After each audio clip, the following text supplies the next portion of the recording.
घने जंगलों के बीच बसा हुआ वो बहुत ही सुंदर महल था। महल के अंदर सन्नाटा पसरा हुआ था। उसी महल के अंदर एक विशाल कक्ष की दीवार पर एक बहुत ही सुंदर आईना लगा हुआ था।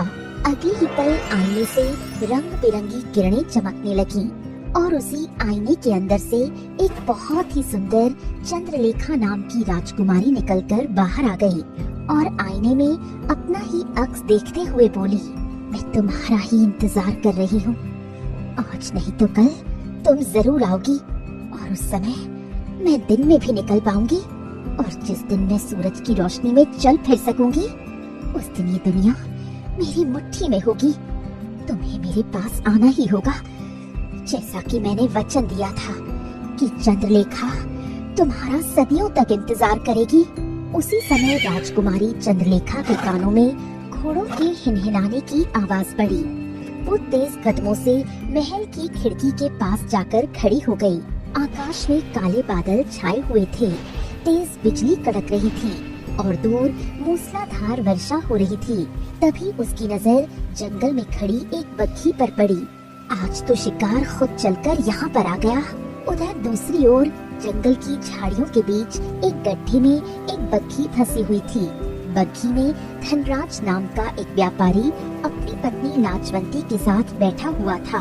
धनराज बग्घी से बाहर निकला और कोचवान की ओर देखने लगा। अरे क्या हुआ कोचवान, क्या बात है? बग्घी तुमने कहाँ रोक दी है ये? हम जंगल के रास्ते में भटक चुके हैं मालिक। अब बग्घी जो है गड्ढे में फंस गई है। अब तो सुबह का इंतजार करना होगा। ओहो, तो क्या आज की रात हमें इस घने जंगल में काटनी पड़ेगी क्या? माफ कीजिएगा हुजूर, लेकिन इसके अलावा हमारे पास कोई चारा नहीं है, मजबूरी है। उसी समय बग्घी का दरवाजा खुला और लाजवंती भी बाहर आ गई। वो इधर उधर देखने लगी। तभी उसकी नजर दूर अंधेरे में सुनहरी किरणों से जगमगाते हुए एक महल पर पड़ी। सुनिए जी, वो सामने देखिए, वहाँ कोई महल ना हम रात वहाँ जाकर गुजारे। हैं? घने जंगल में महल?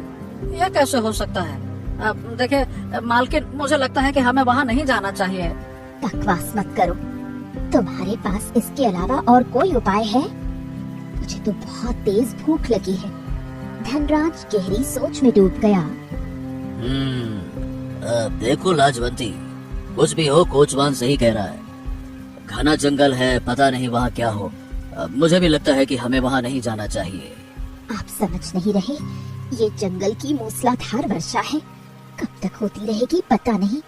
और जैसे जैसे रात बीतेगी वैसे वैसे जंगली जानवरों का खतरा बढ़ जाएगा। हम यहाँ सुरक्षित नहीं हैं। धनराज बहुत समझाने का, लेकिन लाजवंती नहीं मानी। अब देखो, अच्छा ठीक है, चलो ठीक है लाजवंती, अब अगर तुम मान ही नहीं रही हो तो फिर चलो चलते हैं, हम आ जाओ। अरे आप अपनी पत्नी की बात मानिए, लेकिन मैं नहीं जाऊंगा। मैं रात अपनी बग्घी में बिताना पसंद करूंगा। इतना कहकर कोचवान बग्घी के अंदर चला गया। धनराज धीरे धीरे कदमों से बारिश में भीगता हुआ अपनी पत्नी को लेकर उस महल की ओर बढ़ गया। बहुत देर चलने के बाद धनराज और लाजवंती महल के अंदर पहुंच गए। महल के अंदर एक बड़ा ही विचित्र सन्नाटा पसरा हुआ था। बाप रे बाप, ये विचित्र बात है। महल की हालत देखकर ऐसा लग रहा है जैसे यहाँ रोज साफ सफाई होती है, लेकिन यहाँ इतना सन्नाटा क्यों है? ऐसा लगता है जैसे यहाँ कोई नहीं रहता। तभी अचानक दीवार पर लगी मशाल जल उठी और धनराज को सब कुछ दिखाई देने लगा। सामने एक बहुत ही खूबसूरत चौकी लगी हुई थी, जिस पर एक बहुत ही सुंदर राजकुमारी बैठी हुई थी। वो कोई और नहीं बल्कि चंद्रलेखा थी। तुम दोनों कौन हो? लेकिन आप कौन हैं? तुम मेरे ही महल में खड़े हो। मैं इस महल की राजकुमारी चंद्रलेखा हूँ। ऐसी राजकुमारी तो मैं पहली बार देख रहा हूँ जिसके महल में मुझे कुछ भी दिखाई नहीं दिया। सन्नाटे के अलावा कुछ भी नहीं है यहाँ पे। तुम ही नहीं, जब भी जंगल से कोई गुजरते गुजरते भटक कर मेरे महल तक आ जाता है वो यही बात करता है। दरअसल ये महल मैंने एकांत में रहने के लिए बनाया था। मैं यहाँ कभी कभी एकांत महसूस करने के लिए आती हूँ। जब राजकार्य से थक जाती हूँ तो शांति के लिए इस महल में आ जाती हूँ। वैसे आप किस राज्य की राजकुमारी हैं? तुम शक्ल से हो। मुझे लगता है कि तुम दोनों को पहले कुछ जलपान करना चाहिए। जलपान के बाद भी सारी बातें हो सकती हैं। आओ मेरे साथ। चंद्रलेखा उन दोनों को सम्मान सहित चौकी के सामने ले गई, जहां आसन रखे हुए थे। धनराज और लाजवंती डरते हुए आसनों पर बैठ गए। चंद्रलेखा उनके सामने बैठ गई। तुम लोग तो ऐसे डर रहे हो जैसे कि तुम्हारे सामने कोई भूतनी बैठी हो। धनराज ने देखा कि चौकी पर रखा खाना बिल्कुल ताज़ा और गर्म था। हैं? ये खाना तो बिल्कुल ताज़ा और गर्म है, और आपके महल में कोई नहीं है, तो ये खाना किसने बनाया? खाना ये मैंने बनाया। जब मैं एकांत में रहती हूँ तो सब काम खुद ही करती हूँ। खाना बनाना मेरी माँ ने मुझे सिखाया था। अब ज्यादा बातें मत करो, खाना खाओ। धनराज खाना खाने का दिखावा करने लगा, लेकिन उसने खाना नहीं खाया। वहीं उसकी पत्नी लाजवंती, जो बहुत भूखी थी, खाना खाने लगी। धनराज अपनी पत्नी लाजवंती के पास बैठा हुआ धीरे से बोला, ओ लाजो, मुझे तो ये महल बड़ा विचित्र लग रहा है। हमें खाना नहीं खाना चाहिए, तुम खाना मत खाओ। बकवास मत करो, खाना बहुत। मैं सुबह तक भूखी नहीं रह सकती। लाजवंती पेट भरकर खाना खाने लगी। खाना खाने के बाद वो राजकुमारी की ओर देखने लगी। हम सुंदर नगर गांव जा रहे थे। हम अचानक रास्ता भटक गए और हमारी बग्घी गड्ढे में फंस गई। तुम्हारा महल देखा तो रात में शरण लेने के लिए यहाँ पर चले आए, लेकिन हमें नहीं पता था कि यहाँ पर हमारी इतनी आवभगत होगी। आओ, तुम दोनों को तुम्हारा सोने का कक्ष दिखाती हूँ। राजकुमारी चंद्रलेखा धनराज और उसकी पत्नी को महल के एक सुंदर कक्ष में ले गई। लेकिन उस सुंदर कक्ष को देखकर धनराज बुरी तरह से चौंक गया, क्योंकि वहाँ बहुत सारे लोगों की मूर्तियाँ खड़ी हुई थी। ये किस तरह का कक्ष है? यहाँ पर मूर्तियाँ कैसी बनी हुई हैं? लग रहा है जैसे ये किसी समय में जीवित रही होंगी। चिंता मत करो, तुम भी कुछ देर बाद मूर्ति में परिवर्तित हो जाओगे। मैं जब जब किसी को मूर्ति में परिवर्तित करती हूँ, मेरी आयु बढ़ जाती है। इसी विद्या के सहारे मैं अब तक जीवित हूँ, क्योंकि उसे आना ही होगा। मैं तब तक यहाँ से नहीं जाऊंगी जब तक उसे उसके अंजाम तक नहीं पहुँचा दूंगी। ये तुम क्या कह रही हो? तुम किसकी बात कर रही हो? किसे आना होगा? अगले ही पल लाजवंती रंग बिरंगी किरणों से पत्थर की मूर्ति में परिवर्तित हो गई। ये देखकर धनराज डर गया। तुम पत्थर की मूर्ति क्यों नहीं बने? क्योंकि मैंने तुम्हारा खाना नहीं खाया था। शायद तुम्हारे खाने में ही जादू था। तुम तो बड़े ही चतुर निकले। तुम्हारी गहरी सोच की दाद देनी पड़ेगी, लेकिन कोई फायदा नहीं। मैं तुम्हें इस महल से बाहर नहीं जाने दूंगी। धनराज बड़ी तेजी से वहाँ से भागा। चंद्रलेखा को उम्मीद नहीं थी। धनराज दौड़ते हुए महल से बाहर बग्घी तक पहुँच गया। क्या हुआ माने? क्या बात है? क्या हो गया?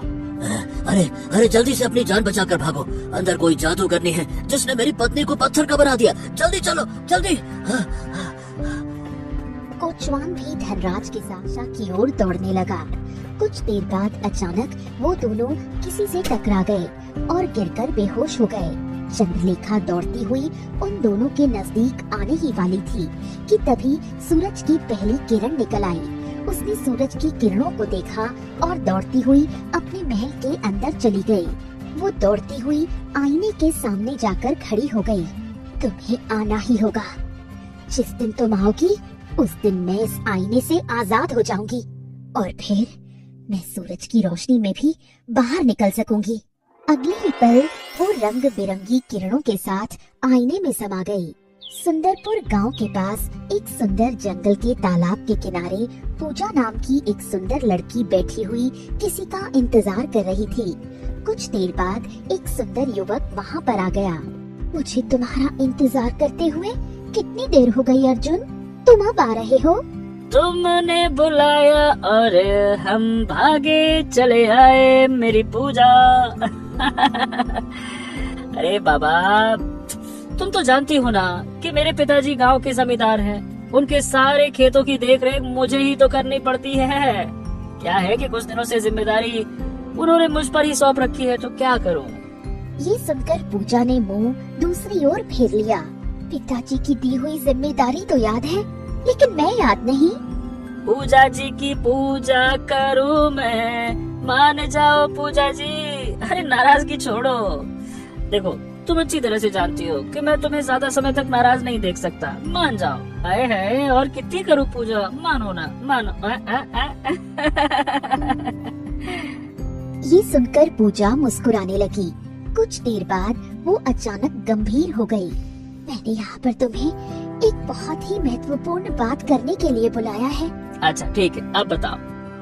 देखो अर्जुन, मैं तुमसे प्रेम करती हूँ और तुम भी मुझसे प्रेम करते हो। हमें छुपकर मिलना बंद कर देना चाहिए।